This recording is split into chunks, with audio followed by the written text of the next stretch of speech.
안녕하세요. 외국어로서의 한국어 교육 실습 수업을 맡은 조형일이라고 합니다. 1주차 1교시 시간이고요. 오늘은 제 소개와 함께 수업 진행 과정 그리고 요건 등에 대해서 안내해 드리도록 하겠습니다. 자, 여러분들 잘 알고 계신 것처럼 한국어 교육이라는 학문 2000년 초반에서야 겨우 시작했고 2020년을 기점으로 보았을 때 한 20년 채 되지 않은 그런 신생 학문이라고 할 수 있죠. 그래서 학술적인 것들은 굉장히 아직도 발전되고 있는 그런 학문이다라고 할 수 있지만 그래도 20년이라는 시간을 생각해 보면 아이를 생각해 봐도 성장을 해서 성인으로 접어드는 나이잖아요. 그래서 한국어 교육은 이제 바야흐로 성인의 시대를 맞았다. 뭐 이렇게 말씀드릴 수도 있을 것 같아요. 그래서 제가 한국어 교육을 시작하고 지금 이제 여러분들 앞에서 이렇게 말씀드리고 있는 시점에서 한 20년 넘게 한국어 교육을 해왔는데요. 지금은 저는 한국공학대학교라는 곳에서 한국어에 대한 모든 것들을 담당하고 있습니다.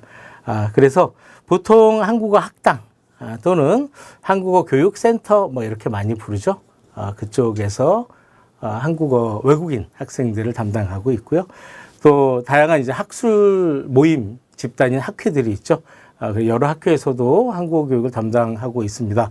뭐 이런 거 말씀드릴 때마다 이렇게까지 자랑을 해야 되나 싶기도 한데 자랑이 아니라 수업을 듣는 학습자 여러분들 예비 선생님들이니까 제가 지금부터 이제 선생님이라고 지칭을 할게요.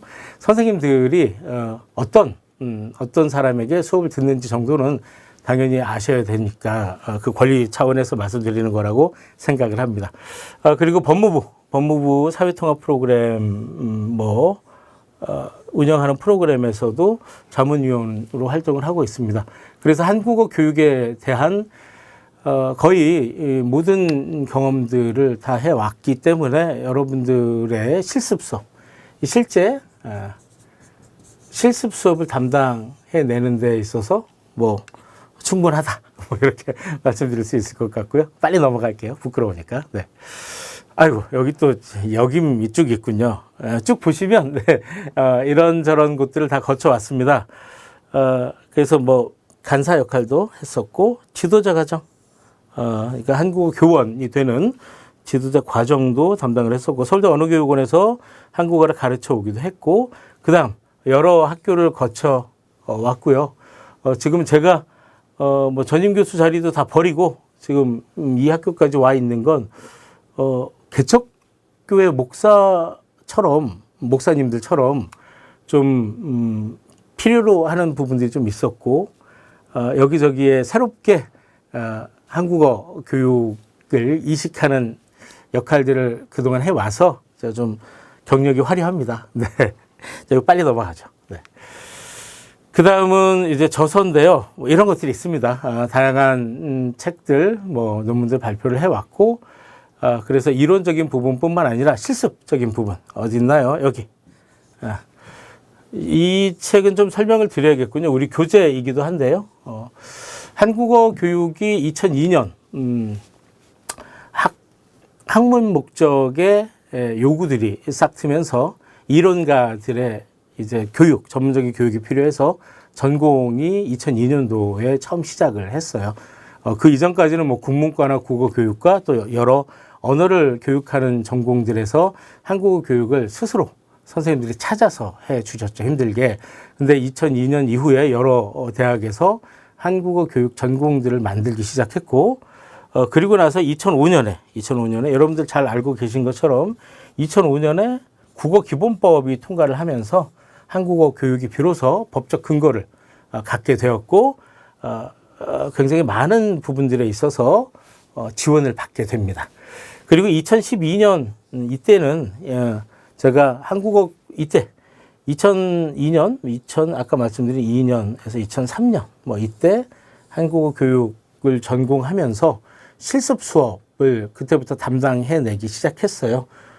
그래서 2012년쯤 되어서 제가 그동안 모인 자료들로 실습을 실습이니까 실제 제가 조금 이따 말씀드릴 텐데 실제 실습이라는 건 학습자들이 그 실습의 대상자들이 실제 그 환경에 들어가서 경험을 해보는 게 실습인데 그렇잖아요. 실제적으로 익히는 게 실습인데 이론적인 부분들을 공부하고 실습 현장에 딱 왔을 때 그 이론과 실습 현장 그 사이의 간극, 요 간극을 채워줄 만한 어떤 지침서가 필요한데 그 지침서가 한국어 교육은 부재했던 시기였죠. 그래서 한국어 교실 수업, 이론이 교실에서 어떻게 적용되는지를 원리 그리고 실제 측면에서 한번 살펴보고 정리해야겠다라고 생각을 해서 그 부분의 책을 냈죠.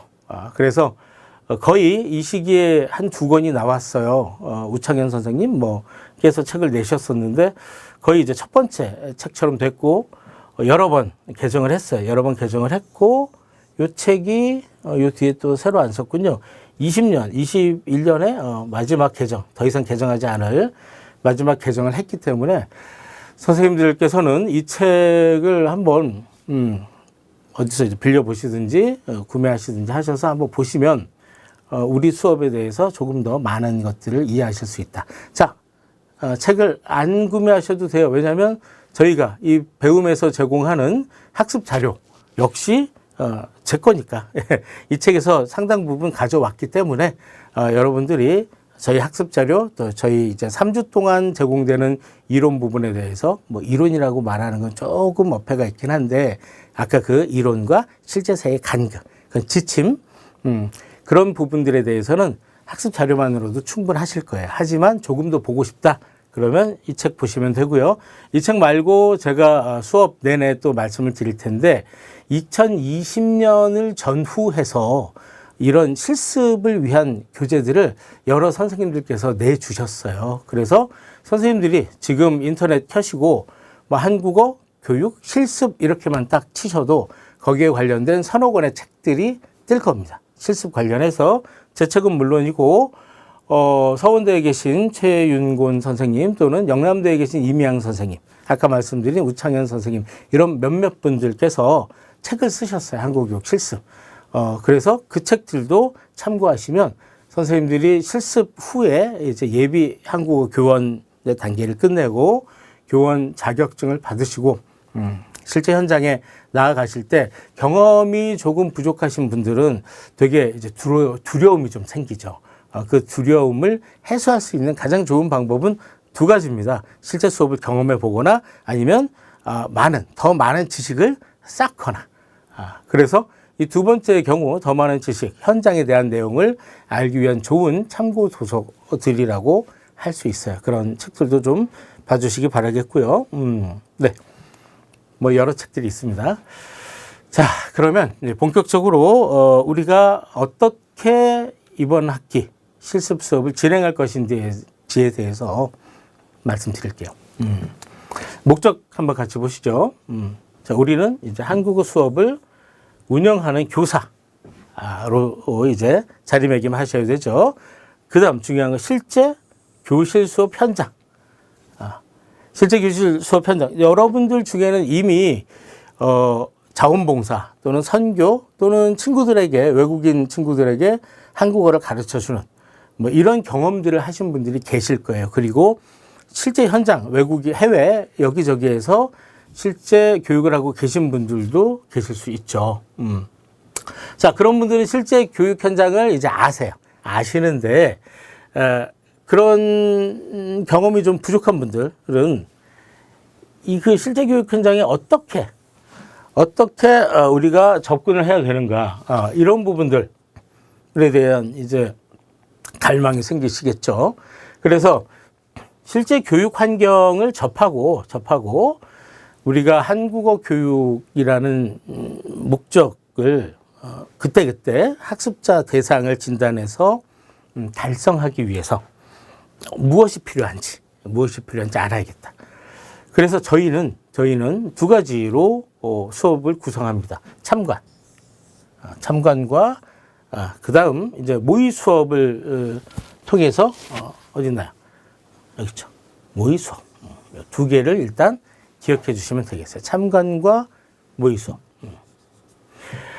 자, 이거는 우리 교원 되시기 위해서는 한국 교원 자격을 이해하셔야 되죠. 다 아실 거예요. 어디에서 관리하나요? 국립국어원에서 관리합니다. 국어원. 이 국립국어원에서 교원 자격을 3급, 2급, 1급으로 나누어서 관리를 하죠. 아시는 것처럼 3급은 양성과정이라는 거, 최소 120시간 정도 되는 양성과정을 듣고 한국어 교육 능력 검정 시험을 보고, 그게 좀 어렵죠. 시험도 보고 1년에 한 번밖에 없고, 면접도 왜 한국어 교사가 되시려고 하세요? 이 정도 수준의 면접을 보지 않아요. 이 문법에 대해서 설명해 보세요. 이 문법의 교육 방법을 설명해 보세요. 이렇게 아주 구체적이고 심도 깊은 면접들을 치릅니다. 그래서 3급 교원 자격에 자격증을 얻죠. 그리고 우리처럼 학위과정을 겪으면 잘 이겨내시면 2급 자격을 받습니다. 그리고 3급 자격을 받은 분이 5년, 2000시간 이상 수업을 하면 2급을.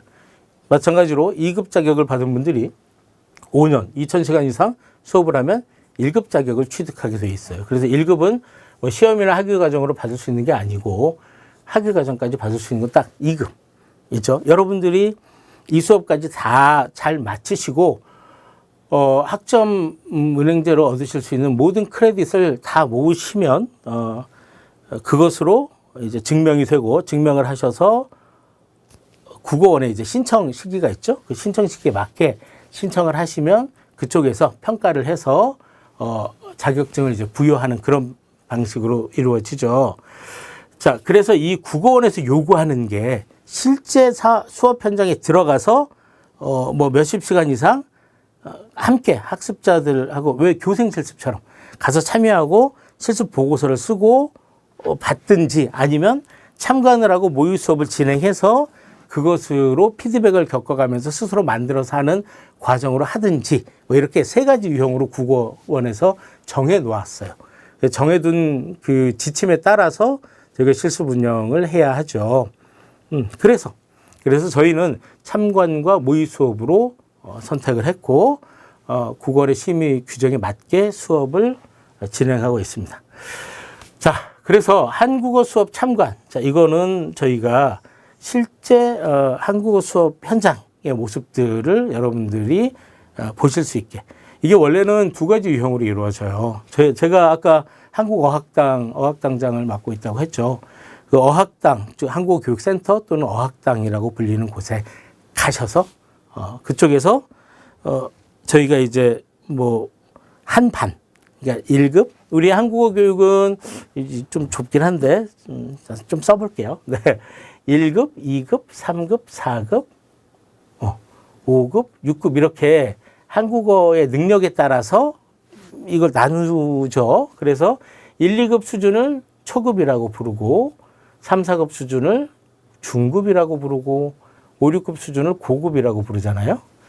그래서 이 초급, 중급, 고급으로 각각 1, 2, 3, 4, 5, 6급에 해당하는 수업들이 개설되어 있으면 그 수업들 중에 들어가서 참관을 할 수 있게 세팅을 해요. 협의를 해서 학습자들이 보통 12명에서 16명, 많게는 20명까지도 들어가 있는데 그러면 좀 힘들고요. 4명이 제일 적당하기는 한데 그 수업 시간 내내 또 말씀드릴 거예요. 16명 정도가 들어 앉아 있는 곳에 너무 많은 참관자가 들어가 있으면 학생들이 자기들의 수업권을 침해했다고 생각해요. 그래서 2명에서 3명 정도 이제 참관을 허락해 주고 우리 예비 교원들이 가서 수업 참관을 하죠. 1, 2, 3, 4교시를 뭐 다 할 수도 있고 2교시, 3교시만 할 수도 있고 한 번만 할 수도 있고 여러 번만 할 수도 있고 그건 이제 조금씩 달라지는데 그렇게 직접 들어가서 참관을 하면 학생들과 교사가 어떻게 호흡하고 수업을 진행하는지를 눈으로 볼 수 있게 되는 거죠. 그래서 직접 들어가서 참관하는 유형이 하나 있고 또 하나는 뭐 코로나라든지 뭐 해외에 계신 분들을 위해서 국어원에서는 제한적인 상황을 고려해서 온라인으로 수업 참관을 제공하는 것도 승인을 해 줬습니다. 그래서 온라인으로 제공되는 수업을 이제 보고 참관을 수행할 수도 있어요. 이 두 유형으로 되어 있고, 저희는 배움은 일단은 오프라인 참관이 기본으로 설정이 되어 있습니다. 근데 아까 말씀드린 뭐 코로나라든지 해외에 계신 분들에 대한 상황에 따라서는 변동이 있을 수 있어요.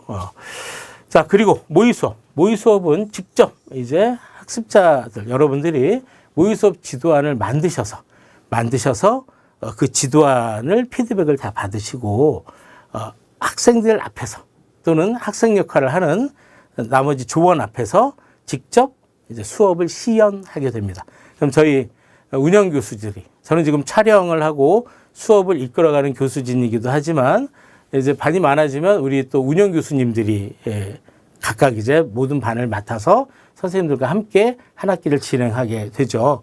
그래서 운영 교수님들이 함께 참석해서 선생님들의 모의 수업 시연을 보고, 이 시연의 어떤 부분들이 좋다 나쁘다라는 판정까지, 피드백까지 해드려요. 그러니까 그런 식으로 전체적인 구성은 되어 있습니다. 자, 그래서 이런 교육 내용을 통해 여러분들은 한국어 교육 현장에서 실제 적용 가능한 교육 기법들이 어떤 것인지 확인하고 체화할 수 있는 거죠. 이게 되게 중요해요. 이 교육 기법, 교수학습 방법이잖아요. 이 교수학습 방법이 사실은 교재를 아무리 봐도, 이론서를 아무리 잘 이해해도 실제 학생들 앞에 딱 섰을 때는 달라질 수 있다. 그죠? 왜? 이게 살아있는 생명체이자 존중받아야 될 이성체잖아요. 그러니까 한국말을 못한다고 해서 이 사람들이 뭐 유치원생처럼 취급받을 필요는 없는 거예요. 일단 성인 학습자를 대상으로 할 때 언어적으로 한국어가 부족하다, 한국어에 대한 그 스킬, 즉 듣고 말하고 읽기 쓰기, 그런 영역들에 대한 이게 없는 거지, 능력이 없는 거지, 능력치가 없는 거지. 이 사람들이 하나의 이성적인 개체로서 사회적 인간이잖아요. 그 나라에서 뭐 선생님일 수도 있고, 언어 선생님일 수도 있고, 뭐 사업을 하시는 분일 수도 있고, 공부를 배우러 온 학생일 수도 있고, 뭐 자연인은 아니죠. 사회인으로서 뭐 어떤 역할을 하든지 사고 능력이 다 갖춰진 사람들인 거죠. 그러니까 그분들을 우리가 한국어를 못한다고 해서 낮잡아서 말해서 자, 여기 보세요, 좋아요, 이렇게 할 수는 없는 거죠. 이렇게 아이 다루듯 할 수는 없어요. 그러니까 그들이 이해할 수 있는 언어로, 이해할 수 있는 방법으로, 또 납득할 수 있는 상황 하에서 계산된 시간, 그 시간 안에서 적절한 자료로 오늘 하루를 잘 보내고, 그리고 이 오늘이 어제와 이어지고 내일하고도 이어진다라는 연속성까지 고려해서 수업을 이끌어 나아가야 하는 거죠. 그러니까 그러려면 무엇을 어떻게 가르쳐야 되는가, 이게 굉장히 중요하고 해보지 않으면 알기 어렵습니다. 자, 그래서 우리가 지금 인강처럼 제가 이제 찍어서 제 실시간으로 여러분들과 계속 만나면 너무 좋은데, 그렇지 못한 상황에서 여러분들이 이제 먼저 3주 동안 제 이제 동영상 강의를 보시면서 공부를 하시고 마음의 준비를 하시고, 그 이후 제공되는 매 주차별 수행 내용을 잘 확인하시고 수행해 주셔야 돼요. 그러니까 이 다른 이론 수업들과는 조금 달라요. 그러니까 저도 이제 이론 수업을 많이 해봤고 하고 있겠죠. 이론 수업은 솔직히 15주 수업 동안, 뭐 8주 마지막 주 시험으로 빼더라도 13주 차의 수업을 매 이제 3시간씩, 뭐 25분 이상 되는 수업 3시간씩, 그 13주를 들으시려면 중간중간 얼마나 지쳐요. 지치고, 저와 이제 수업을 하는 게 만약 저라면 저와 교감하기가 너무 힘들죠. 그 수업 당시에. 그래서 어떤 현상들이 일어나나요? 잠깐 생각도 딴 데 갔다 오고, 그리고 잠깐 틀어놓고, 잠깐 다른 제가 여러분들을 폄하하고 싶지 않아서 함부로 말씀 안 드리려고 하는 건데, 잠깐 이제 다른 일을 볼 수도 있다. 예, 이론들은. 그리고 그게 왜 가능하냐면, 지금 못 보면, 지금 뭐 수업을 이제 편안한 시간에 들으시잖아요. 듣다가 갑자기 하는 업무가 생겨서 중지시키기도 하고, 잠깐 다른 거 보기도 하면서 놓치기도 할 수 있단 말이에요. 그러면 다시 보실 수 있어요. 그 다시 보기 하고 다시 보기 하고 다시 보기 해서 쫓아갈 수 있어요. 근데 실습은 그럴 수 없어요. 실습은 이번 주에 해야 될 건 못 하잖아요. 다음 주 걸 할 수가 없어요. 이번 주에 해야 그걸 바탕으로 다음 주를 할 수 있거든요. 제가 너무 겁을 들이는 게 아니고 하시다 보면 아실 거예요. 아, 실습은 이게 매주 조금씩이라도 신경 써서 하지 않으면 안 되는구나. 그래서 그 말씀을 미리 드리는 거예요. 그래서 마지막 줄 이겁니다. 실시간으로 진행되는 수행사항이 필수적이다. 네. 자, 그래서 전체적인 얼개를 한번 저와 같이 확인해 보시죠. 교육기관에 수강 신청 완료하시고 이제 수강 시작하셨겠죠. 그리고 이제 이론 강의, 저희 실습에 대한 3주 동안 이론 강의가 제공이 됩니다. 그래서 이거 아주 그냥 편하게 잘 들으시면 좋겠습니다. 잘 들으시고 메모도 좀 해주시고요. 그리고 아까 말씀드린 이런저런 자료들 한번 찾아보시면 좋을 것 같아요. 제가 지금 1주차 1교시지만 2교시 그리고 2주차 3교시 내용에서 이런저런 것들 배우셨죠. 그런데 이런저런 것들이 교실에서 이렇게 저렇게 적용됩니다. 뭐 이런 얘기들을 해드릴 거예요. 그러면 여러분들이 이 수업을 듣기 위해서 필수적으로 앞에 반드시 들어야 되는 교과목들이 있을 거예요. 그 교과목들을 들으셨던 노트들 또 자료들을 다시 한번 꺼내 보시고 또 한국어 교육 자료들, 그러니까 교재라고 부르는 그 교재 실물을 꼭 서점에 가서 확인해 주셨으면 좋겠어요. 인터넷으로 보는 건 너무 한계가 많아서 조금 큰 서점에 가시면 한국어 교재들이 쭉 배치가 되어 있습니다. 그런데 한국어 교재가 어디에 있냐면 외서 코너에 보통 있어요. 외서. 그러니까 외국인에게 이 한국어 교재가 한국 사람들에게 필요한 교재가 아니라 외국인들에게 필요한 교재잖아요. 그래서 영어, 뭐 중국어, 프랑스어 뭐 이런 언어를 파는 그리고 원서들이 있는 외서 코너에 보통 한쪽에 한국어 교재들이 배치가 되어 있습니다. 가셔서 꼭 봐주시면 좋겠어요. 자, 3주까지 수업을 들으시면 그 다음 4주부터 7주까지 한국어 강의 참관을 저희가 제공해 드릴 겁니다. 그래서 수업 참관을 하시기 전에 어떤 것들이 필요한지 또 어떤 사항들이 조심해야 되는 유의사항인지 이런 것들을 제가 2, 3주차에 말씀을 드릴 거예요. 틈틈. 그래서 선생님들이 참관을 열심히 하시고 참관을 하시고 나면 뭐 뒤에 또 말씀드릴 테지만 모두 이제 우리가 수행을 하고 나면 수행에 대한 보고서들을 써주셔야 돼요. 수행 보고서들을 써주시면 제가 저희 운영 교수진들이 그것들을 다 체크합니다. 참관을 잘 하셨구나. 어떤 부분이 어땠구나. 그래서 다음 단계로 잘 넘어가실 수 있구나. 근데 이 부분들이 조금 부족하면 이 부분들은 다음번에는 조금 더 채워주셨으면 좋겠습니다. 이런 멘트들을 간단히 드려요. 자, 그렇게 참관이 끝나면 이제 본격적으로 우리의 과제가 시작됩니다. 여기서부터 선생님들이 지금 수업부터 조금 더 잘 들어주시면 좋을 것 같아요. 교재 및 문형 선정입니다. 자, 참관을 하면서 이게 동시에 들어가는 거예요. 참관하시면 참관 보고서 쓰시는 건 당연하죠. 네. 근데 교재 및 문형 선정. 어떤 교육 자료를 선정하고 그 안에서 문형이라는 거, 이게 뭐지? 문형이라는 거 어떤 것을 고를 것인가. 또 이따 말씀드릴 테지만 지금 뭐 나왔으니까 문형은 어요, 뭐를 이렇게 쓰기도 해요. 저기 있다.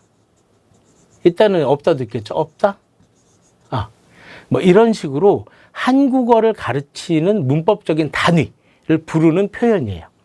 이게 문형이라고 하면 다 알아들으세요. 근데 이론적으로 문형 그러면 우리가 이제 영어나 뭐 이런 외국어를 보면 SOVC 그래서 무슨 문형 이렇게 해서 옛날에 언어를 한국어를 배운 그 문법적인 지식을 갖고 계신 분들은 무엇이 어떠하다, 무엇이 어찌하다, 이게 문형이구나, 이렇게 생각하실 수도 있는데, 한국어 교육에서 부르는 문형은 이런 것들. 아요어요, 뭐 이것도 이렇게 쓰기도 하고, 아요어요, 은적이 있다, 없다, 을 수밖에, 은대, 는대, 을텐데, 이런 문법적 어미와 조사가 붙어서 변형할 수 있는 또 여러 개의 단어까지 결합된 이런 세트들을 문형이라고 해요. 여러분들 문법 교육론 또는 교수학습론, 표현 교육, 또 이해 교육, 교재론 등에서 다 보셨던 부분들이에요. 그런 문형을 선정해내는 거. 4주차 이후에 기한 내에 이 과제를 수행해서 제출하시는 게 이제 첫 번째, 참관 후에 가장 중요한 첫 번째 본격적 과제가 됩니다.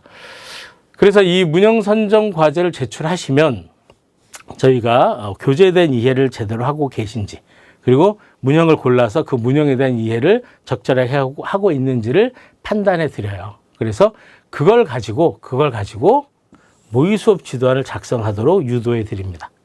그래서 모의 수업 지도안, 아까 말씀드린 참관 다음 지도안이잖아요. 참관하면 당연히 참관 보고서 내시는 거고, 참관 보고서에 대한 저희 이제 개별 피드백 해 드릴 거고요. 그리고 요게 가면서 선생님들은 이 교재 및 문형 선정 과제가 있고 나서 1차 모의 수업 지도안 작성으로 시작하시는 거죠. 이제 본격적으로. 이게 제일 중요한 거죠. 그러니까 과제가 연속성인 거예요. 하나 하고 끝, 다음 과제, 이게 아니라 하나 한 과제를 끌고 와서 이 과제를 가지고 다음 과제로 살을 붙여가는 겁니다. 그러니까 참관하시면서는 수업 전반에 대한 어떻게 내가 수업을 하면 되겠구나, 이런 것들을 이제 메모하시고 평가하실 거고, 그 다음 교재를 고르고 교재 내에서 문형을 고르고 그 문형이 교재 내에서 어떻게 자리 잡혀 있는지, 또 이 문형을 학습하고 가르치기 위해서, 학생들은 배우고 선생들은 가르치죠. 가르치기 위해서 이 문형 앞에 있는 어떤 것들을 좀 이렇게 들어가 그냥 앞에 있는 어떤 것들을 끄집어 와야 그 다음 것들로 이을 것인가, 이것까지 생각을 해야 되는 거죠. 그리고 이 문형을 가르칠 때 학생들에게 나올 예상 질문은 뭘까? 그리고 이 문형을 가르칠 때 어떤 방법을 썼을 때 가장 유용하고 적절하게 전달할 수 있을까? 이런 것들을 여기에서 결정하시게 됩니다. 자, 그러면 이 모의 수업 지도안을 내가 잘 쓸 수 있을까? 고민이 생길 거예요. 그래서 저희가 1차 해놨잖아요. 1차. 첫 번째, 그냥 막 써보시는 거예요. 근데 막도 그냥 막 쓰시면 안 되고, 배웠던 것을 다 끄집어 와서 공부해서 최대한 끄집어서 쓰시면 그때 저희 운영 교수들이 1차 지도안을 보고 피드백을 쫙 해드립니다. 도입, 제시, 연습, 활용, 마무리 5단계로 하나의 문형이 어떻게 교사 학습자의 발화, 주고받는 자료, 방법, 이런 것들에 대해서 세세하게, 이 부분은 조금 이렇게 바꾸면 좋겠고, 이 부분은 잘 구성했으나 이러이러한 게 필요하고, 이 부분은 거의 없는 수준입니다. 이런 얘기들도 나올 수 있어요. 그래서 여러분들이 시연, 마지막 우리의 기말 시험은 시연이에요. 그래서 시연할 내용으로 1차 모의 지도안을, 수업 지도안을 작성하시고 피드백을 확인하고, 그리고 그 다음으로 넘어가는 거죠. 다음이 앞으로 넘어갔네요. 뒤로 갈게요. 자, 그러면 1차 후에 2차 있겠죠. 1차 피드백 받으신 내용으로 수정 보완을 해서 2차 작성을 하시는 거예요. 그러면 더 견고하게 잘 되겠죠. 근데 1차 때 너무 잘해 주신 분들이 간혹 계세요. 간혹? 생각보다 많이 계세요. 그러면 2차 때 크게 안 바꿔도 되겠죠. 이론적으로. 그런데도 바꿀 시간이 있으니 한 번 더 정밀하게 만져보면 더 보완할 부분이 생기겠죠. 운영교수의 입장에서 1차 지도안을 딱 열었는데 우리가 원하는 모든 것들이 그 이상으로 잘 써진 분들이 계세요. 그러면 피드백을 해드릴 내용이 없네? 그러면 저희가 일반적인 내용으로 피드백을 드려요. 선생님 지도안, 지금의 지도안은 너무 좋다. 근데 이러이러한 일반론에서 이러이러한 부분들이 실제 수련에서 필요한 거 알고 계실 텐데 그런 것들이 필요하니까 그걸 보시고 조금 더 고치실 수 있는 부분은 고쳐보시라. 왜 저희가 이제 디테일하게 안 고쳐주냐면 수업에 따라서 이게 맞을 수도 있고 저게 맞을 수도 있는데 운영교수가 이건 이렇게 하는 게 좋아요라고 한 방향으로 방향성을 바꿔버리면 그 다음은 이제 학습자 스스로 할 부분들이 줄어들어서 저는 이제 일부러 운영 교수님들하고도 그렇게 논의들을 해요. 우리 이 수업을 듣는 선생님들이 스스로 계속 찾아서 자기를 괴롭혀 가면서 찾아서 스스로 만들어서 잘 해낼 수 있게 유도해내는 그런 역할, 거기에 맞는 피드백을 성실하게 해드리는 거지, 피드백을 이제 성실히 안 하면 안 되죠. 해드리는 거지. 그걸 당신은 이렇게 하세요 라고 선을 그어서 유도해내는 건 잘못됐다. 이런 식의 입장을 가지고 저희는 피드백을 하고 수업을 끌어갑니다. 자, 이 말씀을 왜 드리냐면, 우리가 그 2020년 전후 이제 너튜브의 시대잖아요. 그러니까 그런 이 영상 플랫폼이라고 부를 수 있는 또 SNS에 연결되거나 또 지식 플랫폼, 검색 엔진, 여러 검색 엔진들로 묻고 답을 찾는 것에 익숙한 세대가 되어버렸죠. 저도 그렇고. 그리고 너튜브로 대변되는 그 영상 플랫폼으로 이제 지식을 찾는 그런 정보의 홍수 시대를 맞아서 누구에게 물어보면 그 답을 다 알려주잖아요. 그게 너무 익숙해져서 이 실습 수업도 내가 물어보면 답을 알려주면 되지 라고 생각하시는 분들이 간혹 계세요. 근데 그렇게 되면 우리는 그런 답을 알려줘야 될 사람들이잖아요.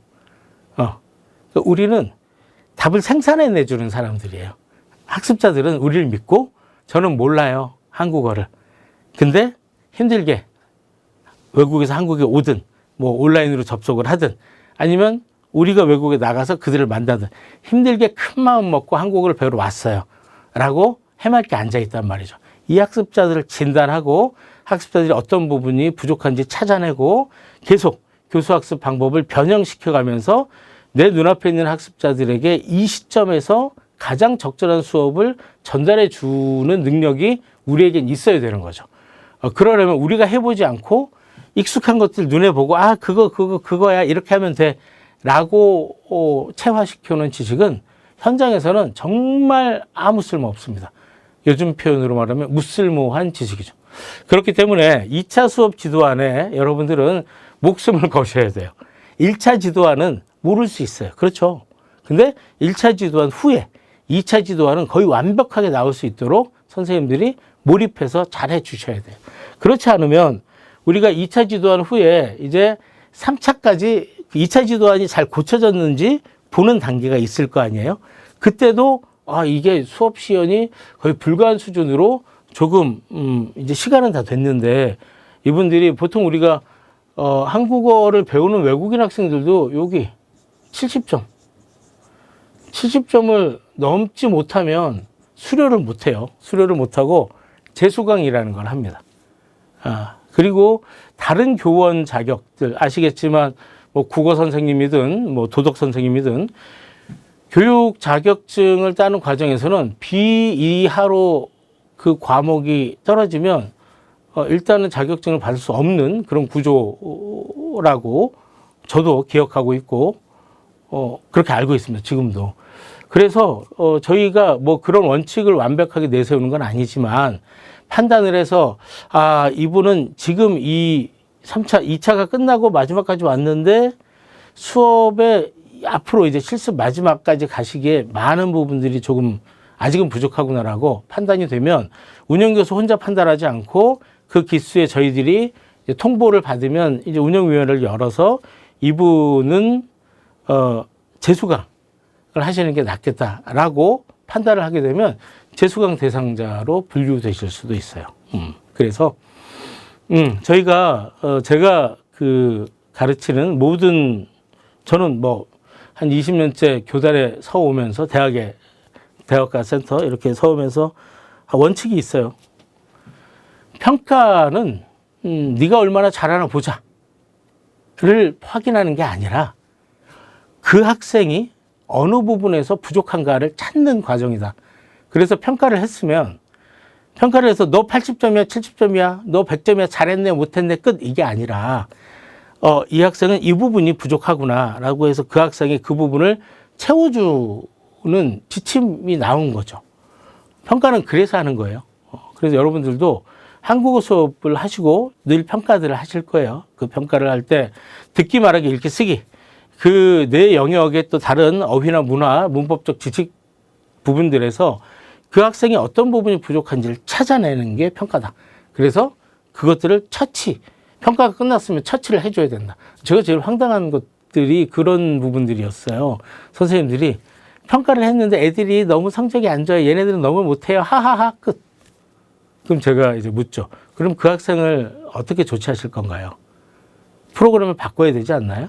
중간까지 이렇게 왔는데 선생님들이 수업을 했는데 전부 다 평가를 못 봐. 학생들이 성취도가 낮다면 그러면 그건 학생들 잘못이 아니라 교사의 운영 잘못이다. 근데 학생들의 그 숙달도가 조금씩 편차가 있다면, 잘하는 학생도 있고 못하는 학생도 있다면 수업은 제대로 선생님이 운영해 왔으나 이 못하는 학생들에 대한 처치 과정이 이제 또 생겼다. 뭐 이런 식으로 접근을 해야 되는데 애들이 우리 반 애들이 못해, 니네 반 애들은 잘해. 그러고 그냥 아무 조치 없이 다음으로 넘어가려고 하는 분들이 계셔요. 가끔 계세요. 그건 너무 안 좋습니다. 그래서 우리도 마찬가지다. 여러분들 이 수업도 여러분들도 우리를 믿고 이 수업을 신청하신 거잖아요. 한국어 교육 실습 수업 여기저기 얼마나 많은 데서 하겠습니까?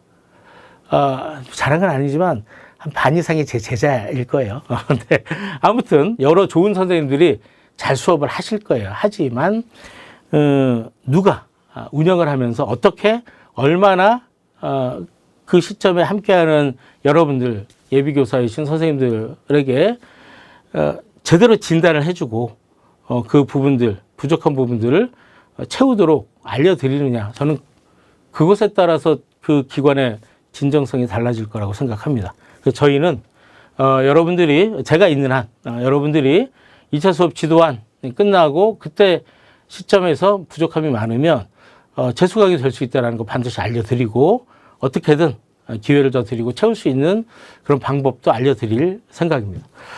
자, 그래서 우리가 또 세미나라는 걸 하죠. 세미나라는 걸 해서 그 기수, 그 반에 모인 선생님들이 이제 모의 수업 2차까지 다 끝나고 나면 질문도 많이 생길 거고 앞으로 시연은 어떻게 직접적으로 어떻게 해야 하는지 궁금해진단 말이죠.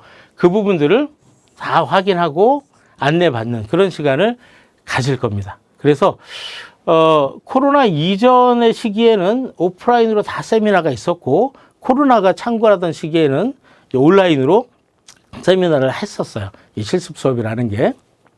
자, 근데 우리가 이제 일단은 이 수업이 수행되고 선생님들이 수강하는 그 시점에서 어떤 상황인지 판단을 하고 세미나가 이루어질 겁니다. 원칙은 만나서 하는 거. 네, 원칙은. 자, 그리고 2차 모의 수업 지도안 아까 말씀드린 것처럼 피드백도 다 확인하시고 모의 수업 이제 드디어 시연하십니다. 그래서 동료 학습자들과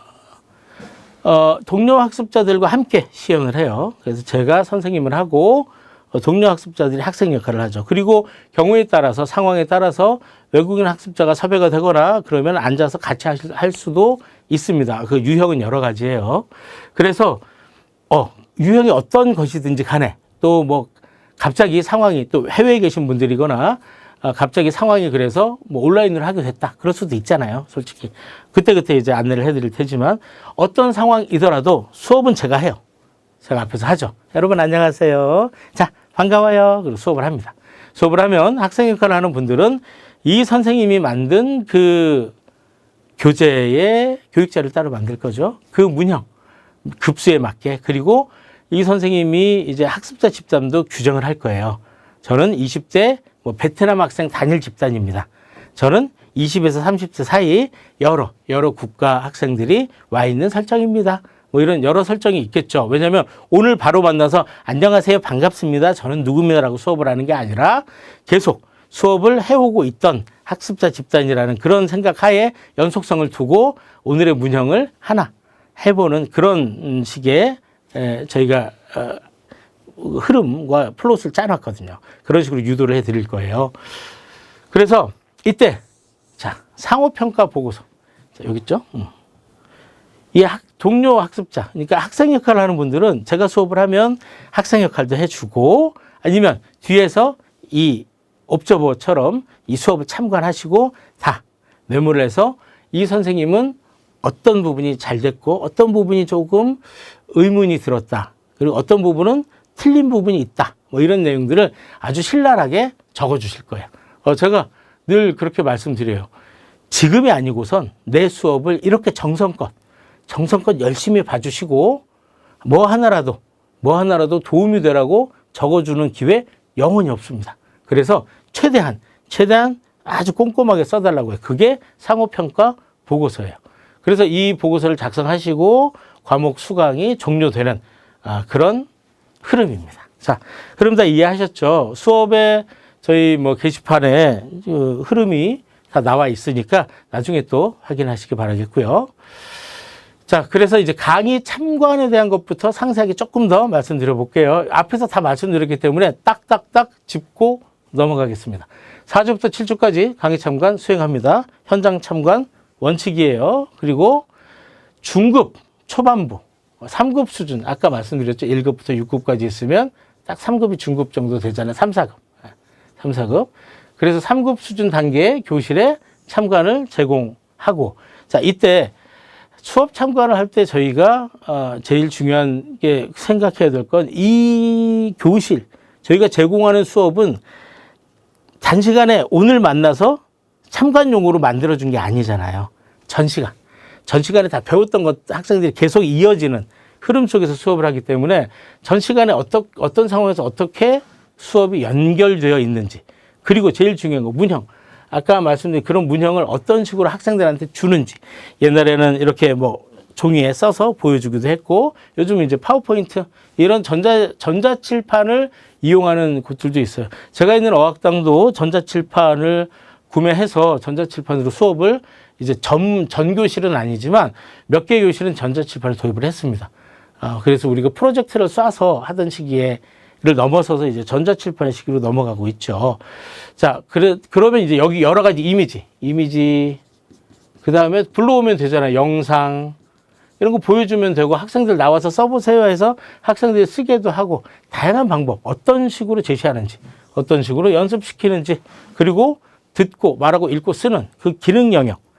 자, 문형을 배우고 연습을 시키는 건 우리가 한 사람이 자, 다른 사람과 사회 속에서 만나서 그죠?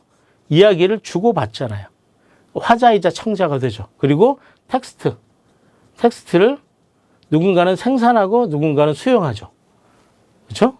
그래서 말하고 듣고 쓰고 읽는 이 네 가지의 기능 영역을 이제 중요한 스킬로 구분이 되어 있죠.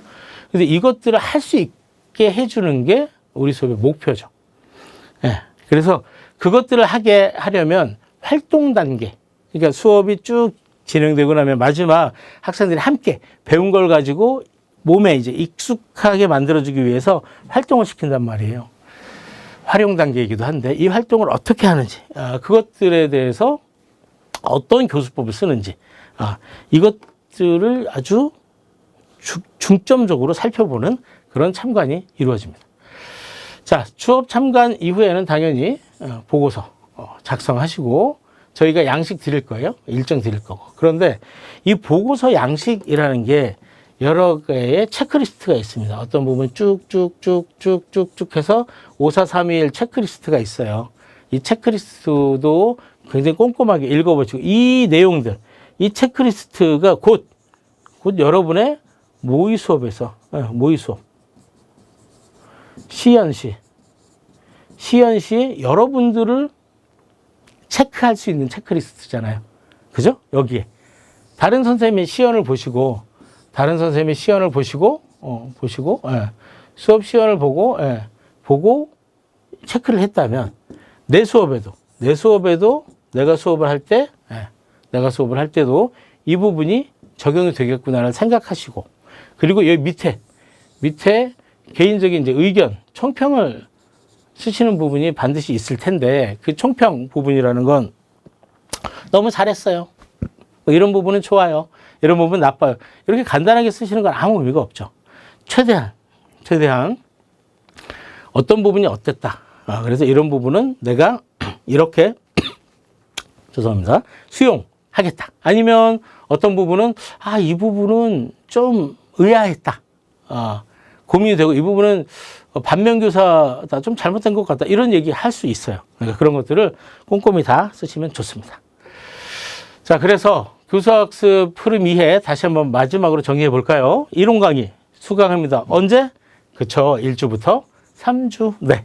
3주 동안 잘 들으시고, 그 다음 강의 참관 4주부터 7주 사이에 강의 참관이 이루어집니다. 그리고 그 사이 교재 및 문형 선정이 동시에 수행되고 중요하다고 말씀드렸죠. 서점에 꼭 가보시고. 1차 모의 수업 지도안 더 중요하죠. 이게 정말 중요하죠. 요거 작성해서 피드백도 받으시고, 그 다음 오프라인으로 만나서 세미나를 우리가 함께 합니다. 그리고 같이 공부하는 분들이 어떤 분들인지 확인도 하시고요. 그리고 2차 모의 수업 지도안 더 중요하네요. 네. 그래서 2차 모의 수업 지도안을 작성하신 후에 이제 수행, 즉 시연하게 되죠. 실제 수행을 하시고 상호평가 보고서를 제출하시는 것으로 이 수업이 끝나게 됩니다. 자, 이 모든 일정, 단계별 수행 상황, 공지사항에서 꼭 반드시 확인해 주시고, 아까 말씀드린 것처럼 이 수업은 들었다가 다음 주에 봐야지 안 됩니다. 이번 주 매주 하나씩 꼭꼭 수행하실 게 계속 생깁니다. 네. 그래서 끝나고 나면 정말 중간쯤 세미나쯤 만나면 선생님들이 늘 그러세요. 너무 힘들어요. 그리고 계속 이제 개인적으로도 질문하시잖아요. 근데 마지막 다 끝나고 나시면 정말 뿌듯하고 정말 유익했다라는 그런 말씀들이 거의 대부분이세요. 자, 이번에도 여러분들과 함께 그런 수업 할 수 있으면 좋겠습니다. 네, 1주차 1교시는 여기까지입니다. 2교시에 뵙겠습니다.